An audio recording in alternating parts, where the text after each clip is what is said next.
दोस्तों नमस्कार, स्वागत है आप सभी लोगों का आपके इस ऑनलाइन YouTube चैनल पे।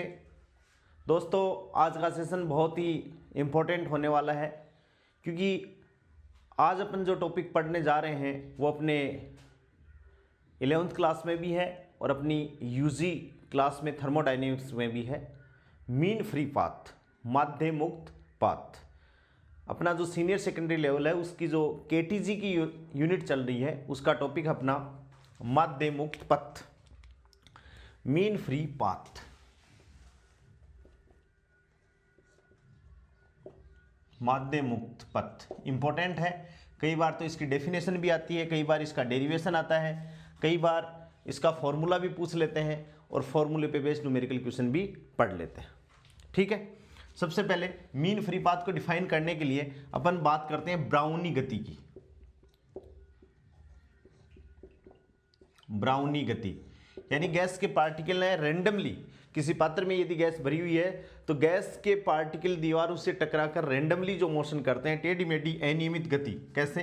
जैसे ये कोई पात्र है और इसमें गैस के अणु किस हिसाब से, ऐसे ऐसे ऐसे ऐसे ऐसे, ये गैस के अणु हैं, ये रैंडमली मोशन कर रहे हैं। ठीक है, फिर ऐसे फिर ऐसे फिर ऐसे फिर ऐसे ऐसे, इस हिसाब से टेढ़ी मेढ़ी गति कर रही है।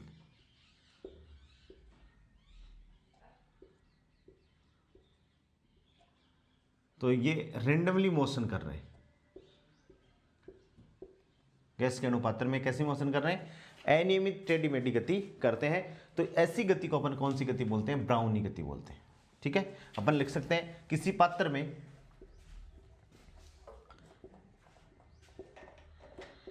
पात्र में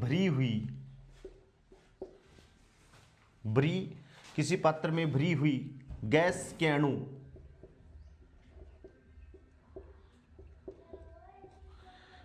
अणु अन्य अणुओं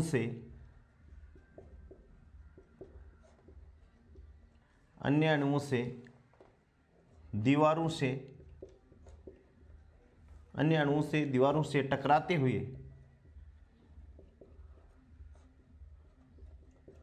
टेढ़ी मेढ़ी, जिसको अपन क्या बोलते हैं? जिग जैग अनियमित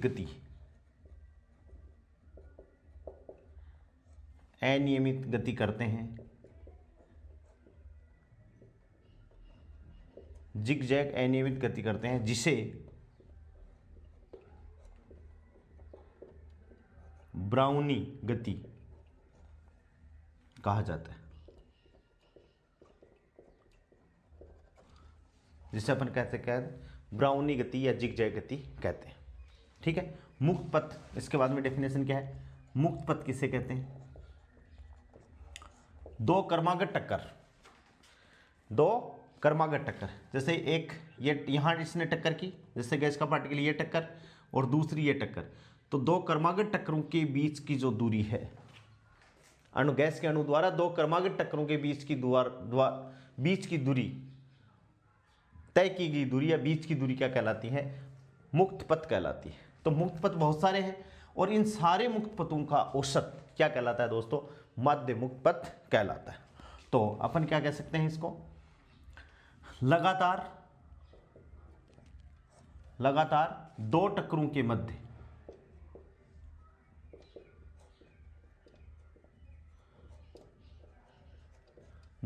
मध्य गैस के अणु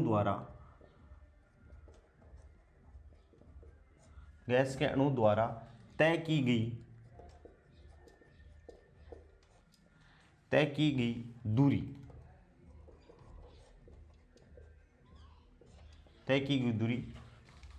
मुक्त पथ कहलाती है। तय की गई दूरी मुक्त पथ कहलाती है। मुक्त पथ कहलाती है। ठीक है, और एक चीज इंपॉर्टेंट क्वेश्चन है कि लगातार दो क्रमागत टक्करों के बीच का जो पथ होता है कण का, वो कैसा होता है? सरल रेखीय पथ। कैसा पथ होता है? सरल रेखीय पथ होता है। इस बात को भी आप ध्यान में रखोगे। फिर है माध्य मुक्त पथ। माध्य मुक्त पथ, मुक्त पथों का औसत। ये मुक्त पथ है, इनका सबका औसत। मुक्त पथों का औसत, मुक्त पथों का औसत माध्य मुक्त पथ कहलाता है।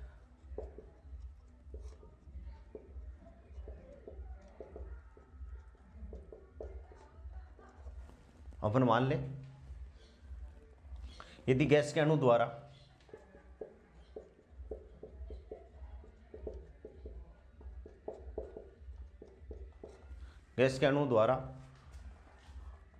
एम टक्कर कर रहे हैं, जैसे 1 2 3 4 एम टक्करों में क्रमशः λ1, पहली टक्कर में λ1, दूसरे में λ2, तीसरे में λ3 एंड सो ऑन, λm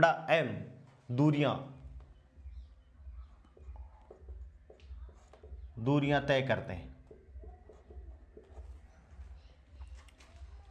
तय करते हैं, तो माध्य मुक्त पथ, इन सभी मुक्त पथों का क्या होगा? औसत। λ बार बराबर क्या हो गया दोस्तों? λ1 plus λ2 λ3 and so on plus λm, और बटे कण कितने हैं?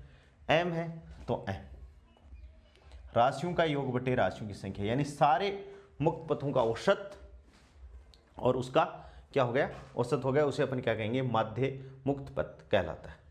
विश्रांति काल, एक नया वर्ड है विश्रांति काल। दो टक्कर, जब टक्करों के बीच की दूरी है तो दोनों टक्करों के बीच का लगा समय क्या कहलाता है? विश्रांति काल कहलाता है। लगातार दो टक्करों के मध्य, लगातार दो टक्करों के मध्य लगा समय, लगातार दो टक्करों के मध्य लगा समय विश्रांति काल कहलाता है। लगातार दो टक्करों के मध्य लगा समय क्या कहलाता है दोस्तों? विश्रांति काल कहलाता है। और इसको अपन किससे डिनोट करते हैं? टाउ से डिनोट करते हैं। किससे डिनोट करते हैं? टो से इसको अपन डिनोट करते हैं। ठीक है, ये सिंपल डेफिनेशन है। ब्राउनी गति कैसी होती है? फिर मुक्त पथ किसे कहते हैं? माध्य मुक्त सारे मुक्त पथों का औसत है। और दो क्रमागत टक्करों के बीच का लगा समय क्या कहलाता है? विश्रांति काल कहलाता है। अब देखिए इसका व्यंजक थोड़ा सा मैं डिस्कस कर देता हूँ। बाकी अपन को डेरिवेशन से कोई मतलब नहीं है, अपन को तो फॉर्मूले और फॉर्मूले पे क्या क्या एप्लीकेशंस हो सकती हैं उससे मतलब है। तो देखिए अपन गैस के कोई पात्र मानते हैं और पात्र में गैस के अणु मूव करते हैं। और जब अपन ने काइनेटिक थ्योरी ऑफ गैसेस पढ़ी थी तब अपन ने माना था कि सारे अणु कैसे हैं? गोलाकार है। ठीक है, तो अपन मान लेते हैं कि ये कोई पात्र है, बेलनाकार पात्र, इस हिसाब से।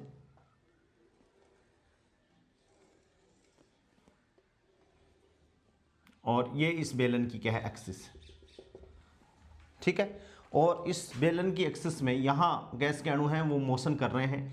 यहाँ से यहाँ तक की इस बेलन की जो लंबाई है वो क्या लंबाई है? एल इसकी लंबाई, कैपिटल एल मान सकते हैं। ये कैपिटल एल इसकी लंबाई है। और यहाँ गैस के अणु अपन ने मान लिया एक गैस का अणु ये है, और ऐसे ही एक गैस का अणु ये है, और एक गैस का अणु ये गैस के अणु है। यहाँ से ये वाली जो दूरी है वो क्या है? डी है। और यहाँ से ये वाली दूरी डिस्टेंस है वो भी क्या है? डी है। ये सेंटर और ये सेंटर, इन दोनों के बीच की डिस्टेंस है। मतलब ये डिस्टेंस डी है और ये वाली डिस्टेंस भी क्या है दोस्तों? डी है। नहीं हो तो अपन को बराबर रखनी है ये। ठीक है, ये वाली डिस्टेंस और ये वाली डिस्टेंस डी है। ठीक है, ये लाइन पे इनके सेंटर है। ठीक है, और ये गैस के अणु क्या कर रहे हैं? मोशन कर रहे हैं, ऐसे मोशन कर रहे हैं। गैस के अणु क्या कर रहे हैं? मोशन कर रहे हैं। अपन ने माना कि इस पात्र का जो आयतन अपन ने लिया है, इस पात्र का V आयतन है, और इस पात्र में जो अणुओं की संख्या वो कितनी है? कैपिटल N अणुओं की संख्या है। अपन ने मान लिया कि माना V आयतन का एक पात्र जिसमें किसी गैस के n अणु है, कैपिटल N अणु है, और गैस के प्रत्येक अणु का व्यास कितना है, D है। ये क्या है, गैस के अणु का व्यास, गैस के प्रत्येक अणु का व्यास है दोस्तों, ये गैस के प्रत्येक अणु का क्या है, व्यास है। ठीक है, तो भाई प्रति एकांक आयतन में अणुओं की संख्या V आयतन है, ठीक है, और N कुल अणु है, तो अपन ये लिख सकते हैं कि प्रति एकांक आयतन में अणुओं की संख्या, अणुओं की संख्या बराबर कितनी हो गई भाई, छोटा n,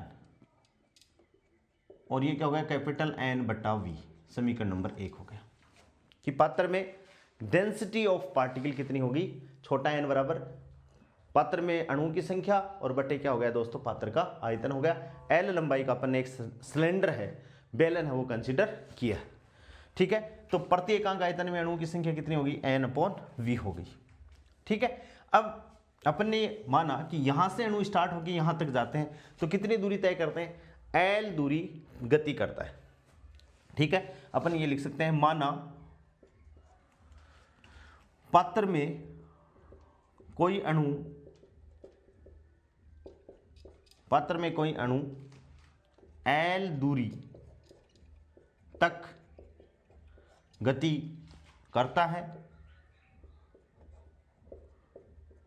करता है, तो यह अणु πd² इंटू L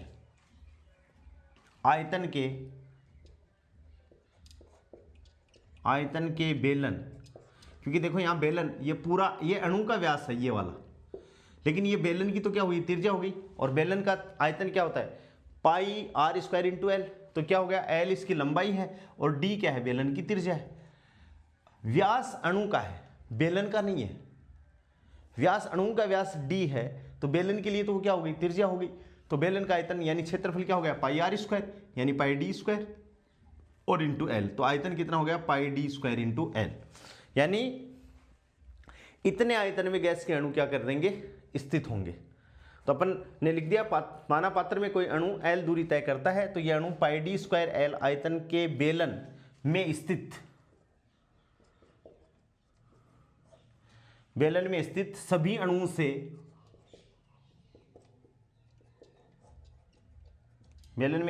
अणुओं से टक्कर करता है।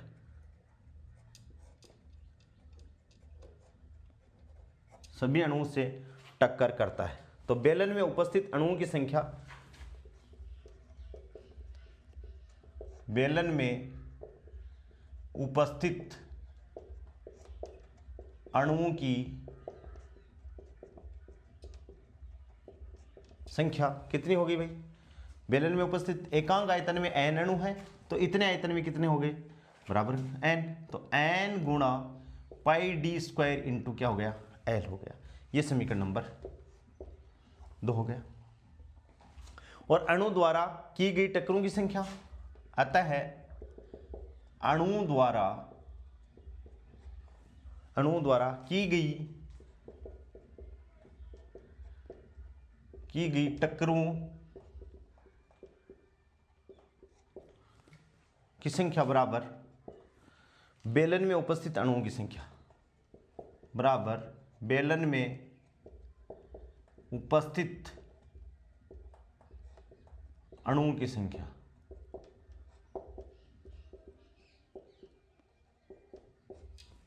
और ये कितनी हो जाएगी, बराबर n गुणा πd² इंटू L। ये क्या हो गया, समीकरण नंबर 3। दोस्तों ये क्या हो गया, समीकरण नंबर 3 हो गई। अब अणु का माध्य मुक्त पथ, बस ये फॉर्मूला, यहां से ये चीजें इंपॉर्टेंट हो जाती हैं। अतः अणु का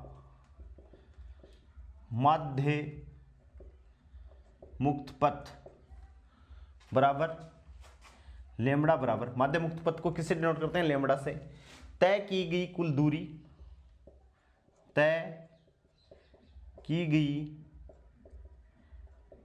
कुल दूरी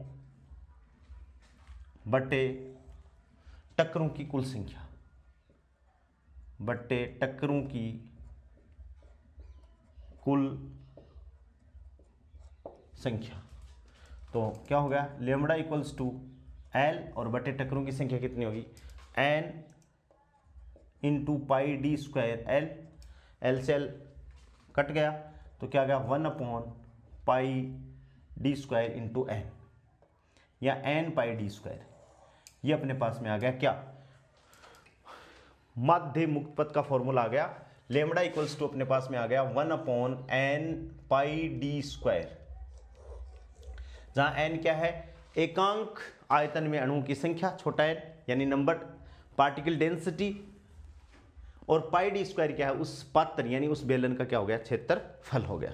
ठीक है, हाँ हाँ, इस सूत्र में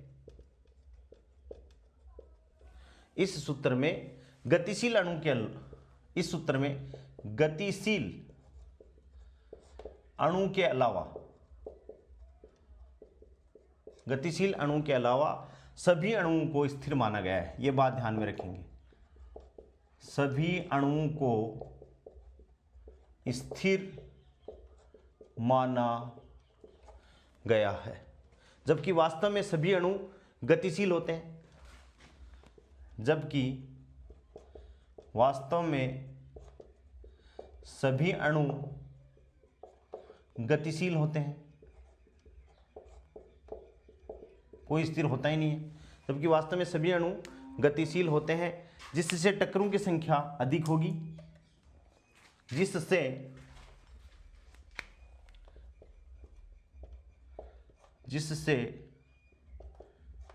टक्करों की संख्या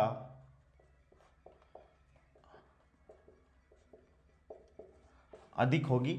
और उपरोक्त फॉर्मूले को अपन को क्या करना पड़ेगा, संशोधित करना पड़ेगा, जिससे टक्करों की संख्या अधिक होगी तथा माध्य मुक्त पथ का मान कम होगा।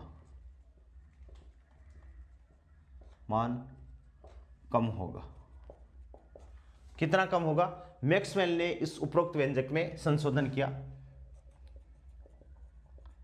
मैक्सवेल ने उपरोक्त सूत्र में संशोधन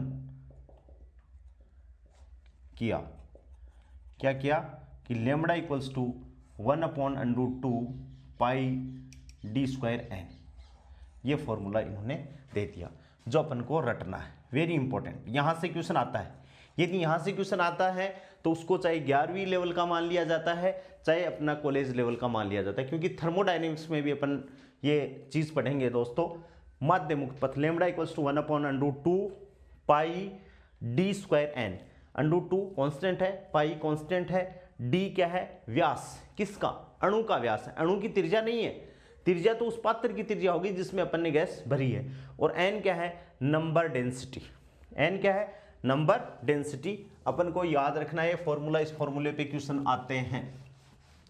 ठीक है, हाँ, तो लेमड़ा इक्वल्स टू क्या हो गया, lambda equals to 1/√2 pi d square और इंटू क्या हो गया, एन हो गया। ठीक है, अब देखिए संख्या घनत्व है, संख्या घनत्व का मतलब छोटा एन, एन बराबर क्या है, n/v। ठीक है, तो क्या हो जाएगा, लेमड़ा n/v मान रख दो। Lambda equals to 1/√2 pi d square और n/v, n/ क्या हो गया, v हो गया। ये भी फॉर्मूला हो गया। आइडियल गैस इक्वेशन से अपन जानते हैं, ये भी फॉर्मूला हो गया। आइडियल आदर्श गैस समीकरण, आदर्श गैस समीकरण क्या है, PV इक्वल्स टू NKT। ठीक है, तो n/v यहां से n/v तो क्या हो गया, P/kT, जहां K वोल्ट में नियतांक है, P दाब है, और दोस्तों T क्या है, तापमान। T क्या है, तापमान।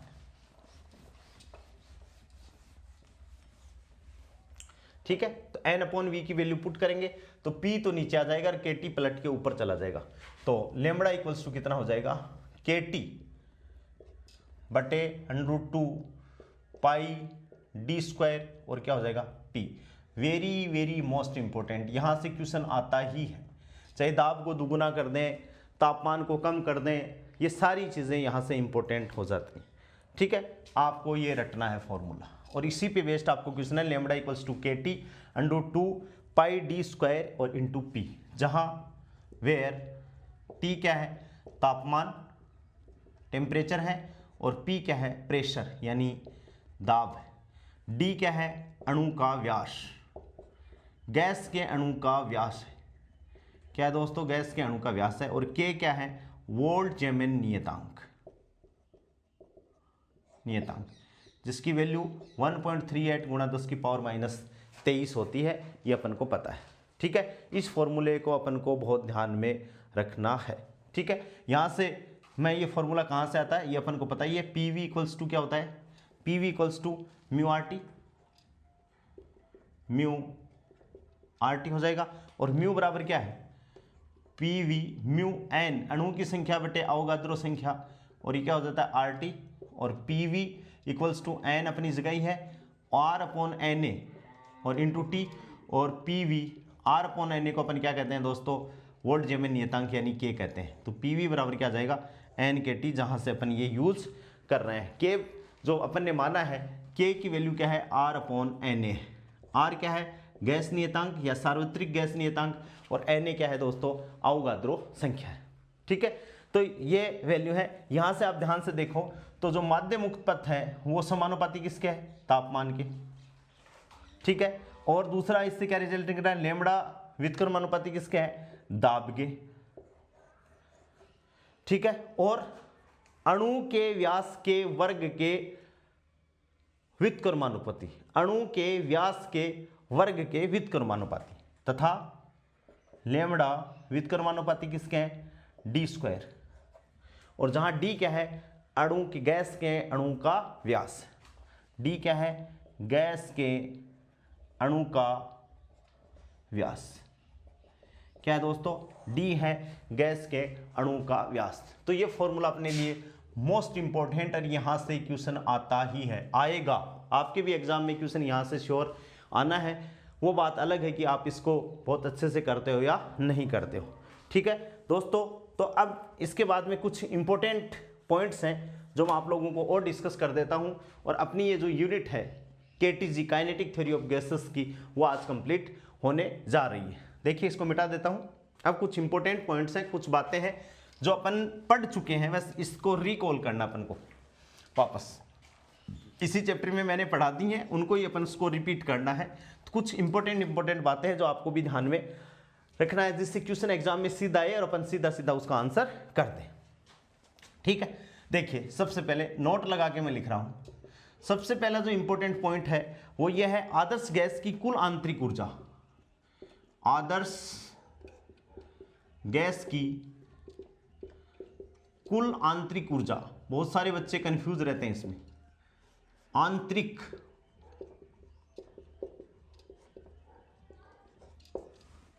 कुल आंतरिक ऊर्जा, कुल गतिज ऊर्जा होती है, कुल गतिज ऊर्जा होती है। दूसरा इंपॉर्टेंट पॉइंट क्या है, किसी दिए गए ताप पर, किसी दिए गए ताप पर अणुवेग व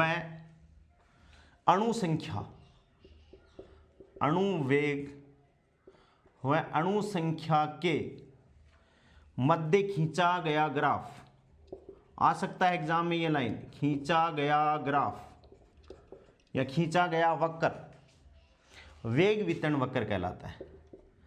वेग वितरण वक्र कहलाता है, और इसको दिया किसने था, मैक्सवेल ने, जिसको अपन क्या कहते हैं, मैक्सवेल वेलोसिटी डिस्ट्रीब्यूशन लॉ। इसको अपन डिटेल में अपनी थर्ड ईयर की बुक में पढ़ेंगे। ठीक है, गैस के अणु, नेक्स्ट पॉइंट क्या है, ये सारी इंपॉर्टेंट बातें हैं। गैस के किसी ताप पर अणु का वेग, गैस के किसी ताप पर अणु का वेग 0 से अनंत तक, मिनिमम 0 और मैक्सिमम अनंत तक हो सकता है।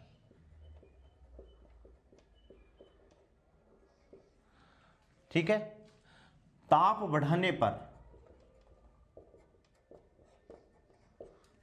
बढ़ाने पर VMP most probable speed and VRMS root mean square दोनों बढ़ते हैं, क्योंकि दोनों ताप के वर्गमूल के समानुपाती हैं, दोनों बढ़ते हैं, दोनों जो स्पीड है वो दोनों ही क्या होंगी, बढ़ेंगी। ये सारी इंपॉर्टेंट बातें हैं जो अपने लिए काम की हैं। निश्चित तापमान पर निश्चित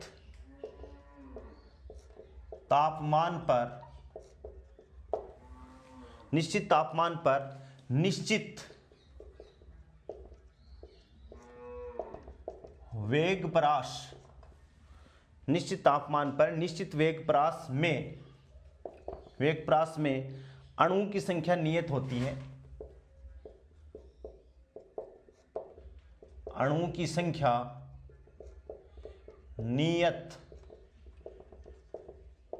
की संख्या नियत होती है। यद्यपि अणु का वेग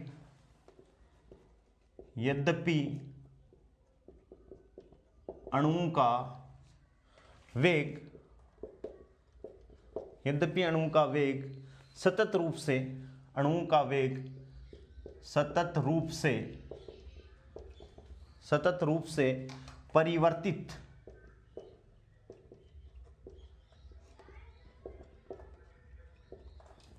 से परिवर्तित होता है।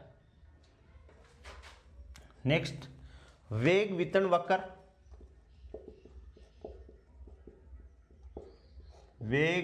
वक्र और वेग परास के मध्य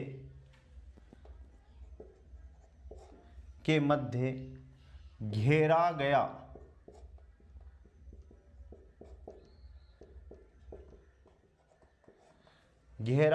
क्षेत्रफल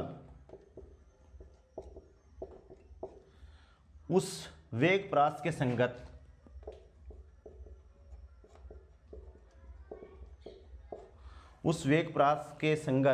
कुल अणु संख्या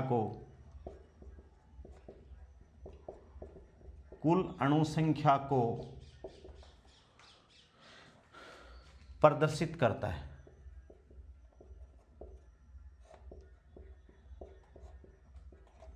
कुल अणु संख्या को प्रदर्शित करता है।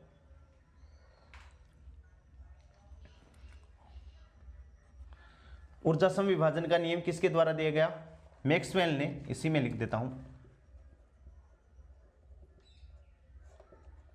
मैक्सवेल ने वेग वितरण के आधार पर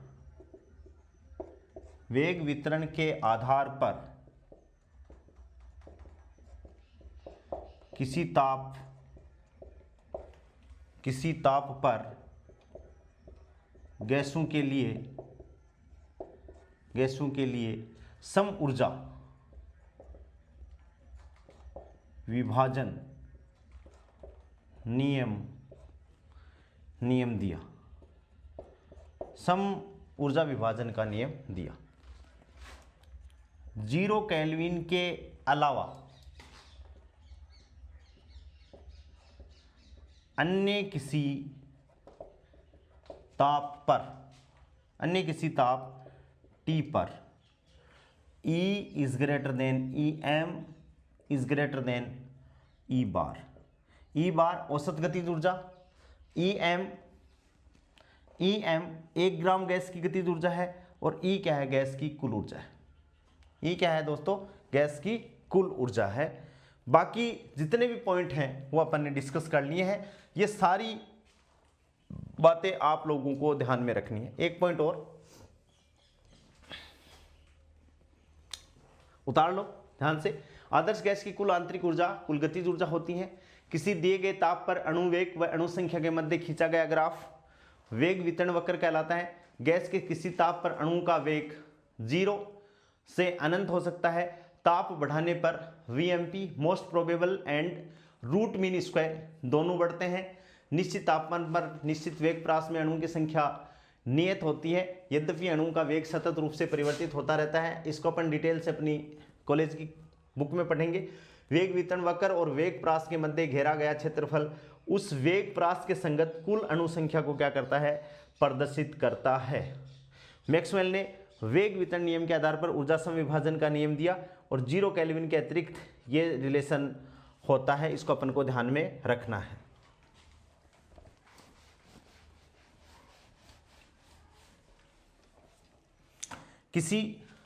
नेक्स्ट पॉइंट क्या है, किसी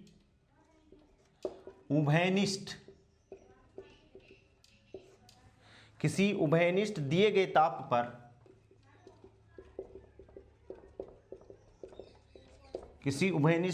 ताप पर सभी आदर्श गैसों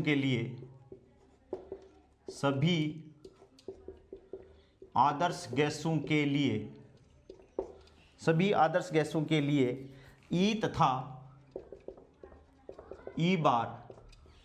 ई तथा ई बार समान, जबकि ई एम अलग अलग होता है। तथा ये गैस की प्रकृति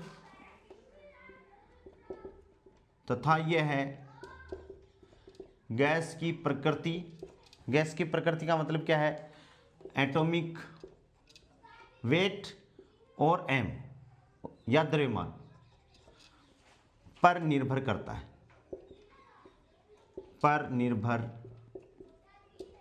है। नेक्स्ट पॉइंट है, गैस के उष्मीय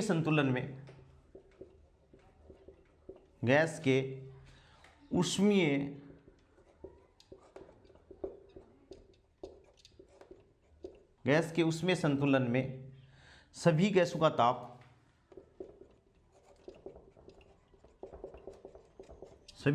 का ताप समान होता है, जिसे मिश्रण का ताप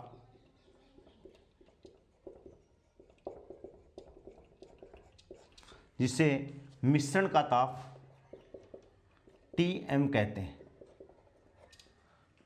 और इसे ऊर्जा संरक्षण से ज्ञात कर सकते हैं तथा इसे ऊर्जा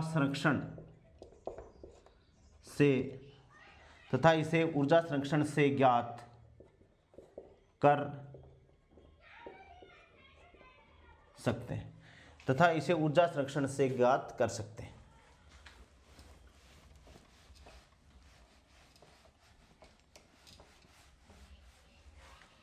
क्या होगा, Tm बराबर सिग्मा NT बटे सिग्मा n। सभी गैसों की परमाणिकता समान है। यहां पर अपन ने क्या माना है, सभी गैसों की परमाणविकता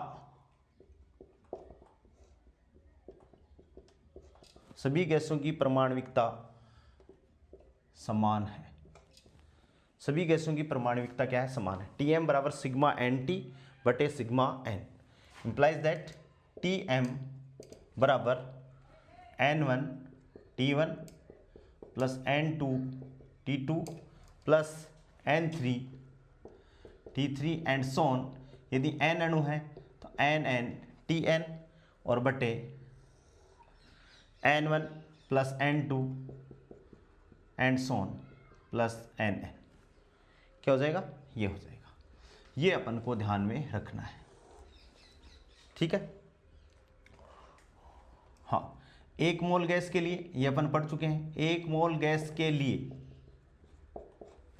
म्यू बराबर 1 मोल गैस के लिए माध्य स्थानांतरीय ऊर्जा बराबर कितनी भाई, 3/2 RT।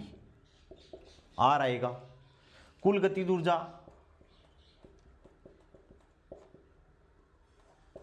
ऊर्जा कितनी है भाई, F/2 RT। F क्या है, डिग्री ऑफ फ्रीडम, ठीक है। कुल गतिज ऊर्जा कितनी हो जाएगी F/2RT, और माध्य स्थानांतरित ऊर्जा क्या हो जाएगी, स्थानांतरण के कारण डिग्री ऑफ फ्रीडम कितनी होती है 3, तो 3/2RT। एक गैस अणु के लिए, एक गैस अणु के लिए, एक गैस अणु के लिए माध्य स्थानांतरीय, माध्य स्थानांतरीय ऊर्जा बराबर कितनी 3/2 kT। इसमें क्या आ जाएगा, एक गैस अणु के लिए क्या आ जाएगा, ठीक है ना, R/Na बराबर क्या है, और कुल गतिज ऊर्जा बराबर F/2 क्या हो जाएगा kT। F गैस अणु की स्वतंत्रता की कोटि है, जहां F क्या है दोस्तों, FDOF डिग्री ऑफ फ्रीडम, अणु की स्वतंत्रता की कोटि, अणु की स्वतंत्रता की कोटि है। तो दोस्तों ये इंपॉर्टेंट पॉइंट किसके बारे में हुए, KTG kinetic theory of gases के बारे में ये कंप्लीट हो गई ये सारी बातें। और अपना ये जो चैप्टर है KTG ये खत्म हो गया है। अब इसके कुछ न्यूमेरिकल हैं 2-3, वो आज अपन करते हैं, बाकी सारे इसके न्यूमेरिकल हैं अपन प्रॉब्लम्स की जो क्लास होगी उसमें करते हैं। देखिए इसको मैं मिटा दे रहा हूँ, लिख लीजिए आप अच्छे से इसको, ये इंपॉर्टेंट है, मिश्रण का ताप, ठीक है। देखिए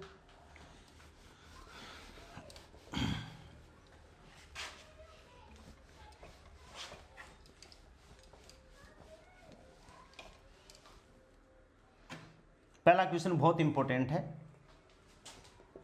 क्वेश्चन नंबर 1, 10 कणों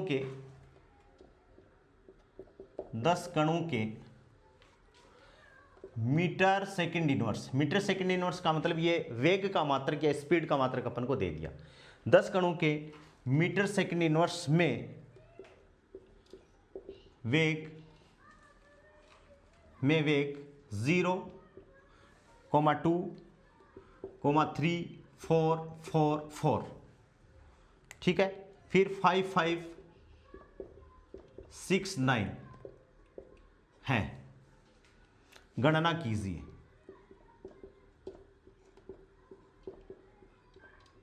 गणना कीजिए।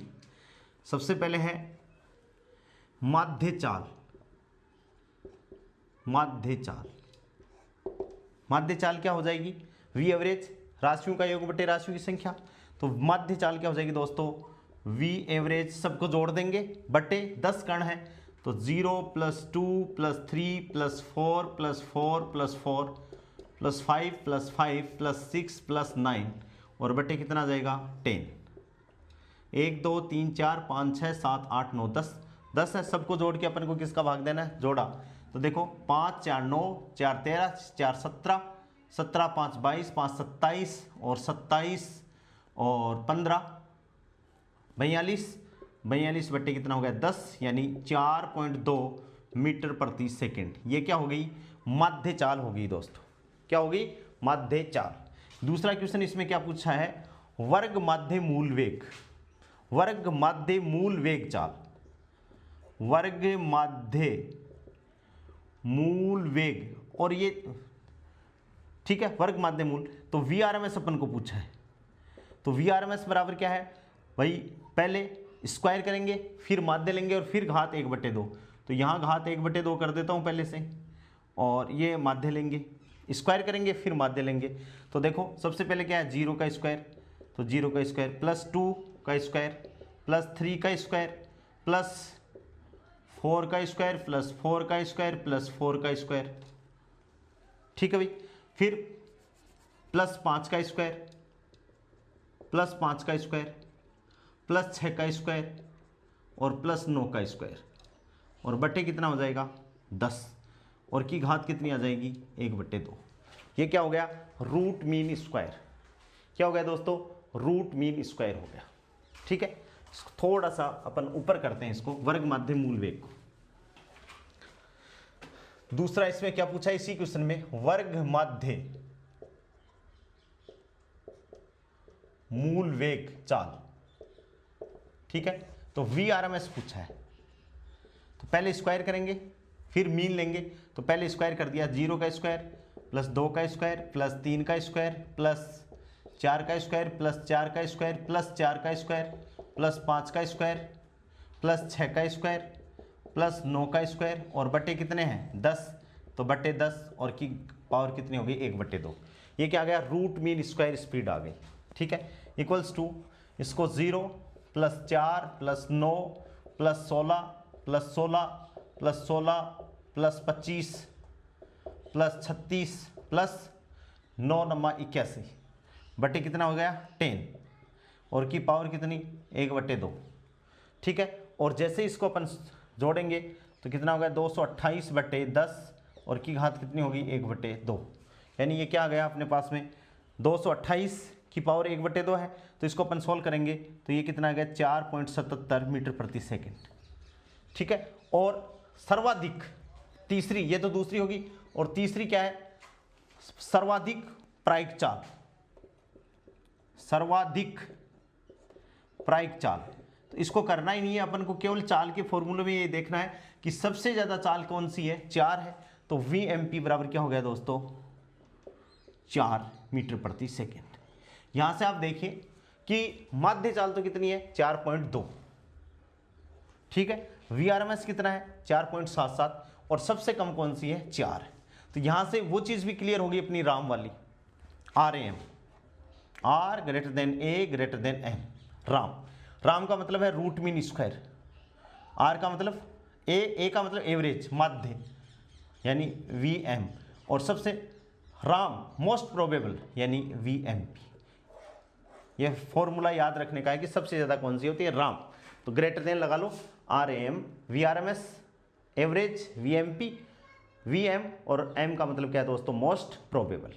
ठीक है, इसको आप लोग सॉल्व कर लोगे, ऐसे ही नहीं छोड़ोगे। अच्छा क्वेश्चन है, ऐसे क्वेश्चन अपन बहुत कम बार करते हैं। ठीक है, नेक्स्ट क्वेश्चन देखिए, क्वेश्चन नंबर 2 मिटा दूं, देखिए क्वेश्चन नंबर 2।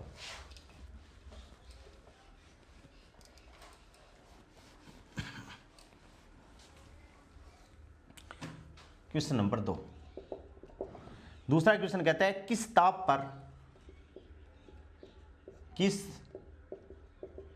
पर हाइड्रोजन का वर्ग माध्य मूल वेग STP standard temperature and pressure पर वेग का दुगुना हो जाएगा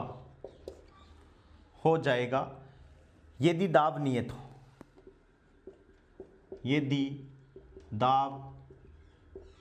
नियत हो, सॉल्यूशन देखिए, STP की बात कर रहे हैं, माना STP standard temperature and pressure, तो STP कितना होता है 273.16, अपन ने टेम्परेचर मान लिया 273 केल्विन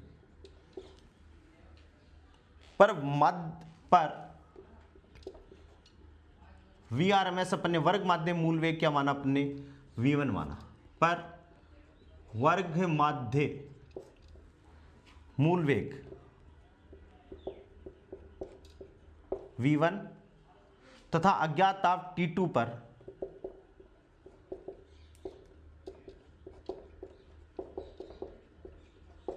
पर वर्ग माध्य मूल वेग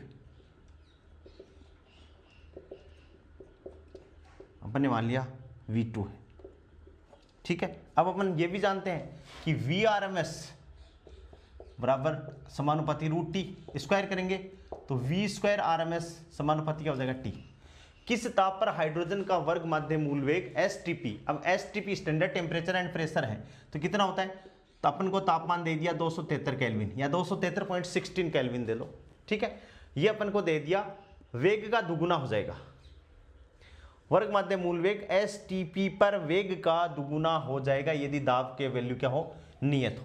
ठीक है, तो अपन को क्या करना है भाई, तो V1² समानुपाती क्या हो जाएगा T1, अपन ने तापमान T2 माना है, के अपन नियतांक मान लेंगे, तो V2 स्क्वायर की भी क्या हो जाएगा T2, दोनों को डिवाइड कर देंगे, या यहां से अपन कर लो V1 square equals to K into T1 और V2 स्क्वायर इक्वल्स टू क्या हो जाएगा K इंटू T2, नियतांक मान लिया समानुपाती का, that is V1 square upon V2 square बराबर क्या हो जाएगा T1 अपॉन T2, क्या हो जाएगा दोस्तों T1 अपॉन T2।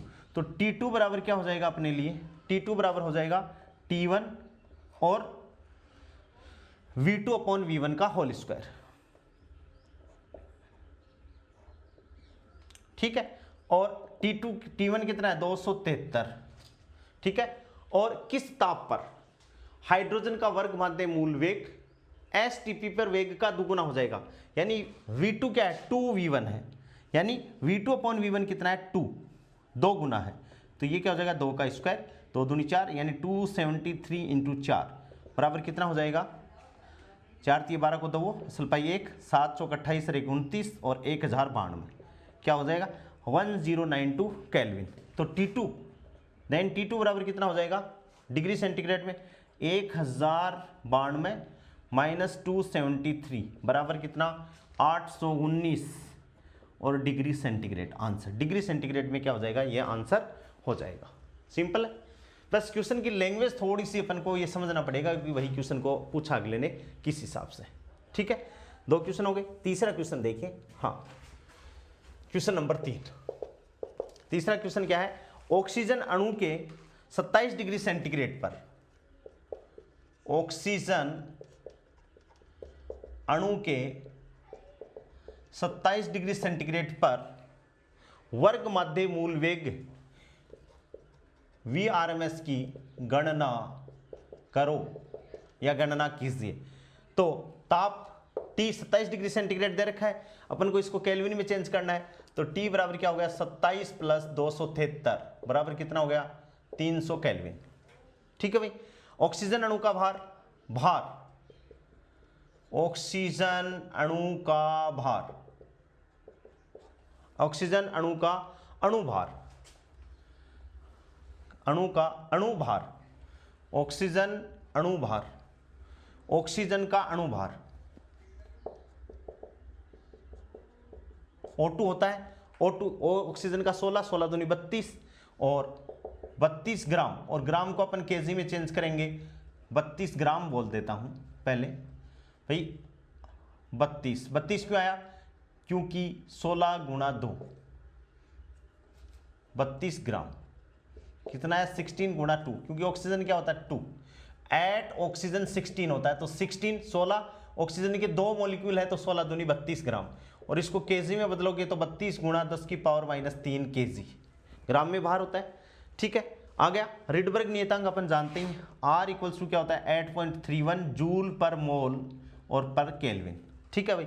तो क्या हो गया VRMS बराबर √3 RT बटे mW एटॉमिक मास बराबर कितना √3 गुणा 8.314 इंटू 300 बटे कितना 32 गुणा 10 की पावर -3, ठीक है। जैसे इसको सॉल्व करेंगे, आप लोगों को सॉल्व करना है, इसका आंसर आएगा 483.5 मीटर प्रति सेकंड अपन को कैलकुलेट करना है, ठीक है। ये भी अच्छा क्वेश्चन है। ऐसे क्वेश्चनों को 1-2 क्वेश्चनों को आपको निकाल कर देख लेना चाहिए, ताकि एग्जाम में जब भी आप इन क्वेश्चनों को करो, इनको सूत्र से इनको निकालो, इनकी वैल्यू निकालो, तो आपकी कैलकुलेशन मिस्टेक नहीं होनी चाहिए, ठीक है।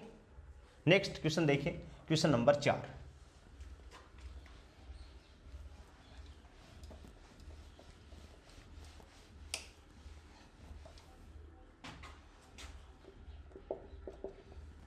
एक 127 डिग्री सेंटीग्रेड ताप पर ऑर्गन गैस के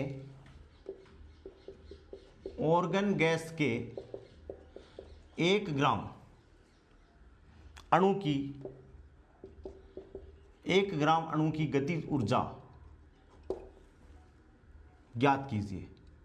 और देखो 1 ग्राम अणु की गतिज ऊर्जा पूछी है, कितनी 1 ग्राम, तो कितनी है भाई, आर्गन की प्रति ग्राम गतिज ऊर्जा बराबर, अभी अपन ने फॉर्मूला लिखा था इंपॉर्टेंट पॉइंट में, 3/2 RT। कितनी भाई? 3/2 RT। तो 3/2 8.314 गुणा टी। टी 127 डिग्री सेंटीग्रेड है, इसको केल्विन में अपन चेंज करेंगे तो कितना हो जाएगा? 127 प्लस 273 कितना हो जाएगा? 400। तो इंटू 400, ठीक, इंटू कितना हो जाएगा? 400।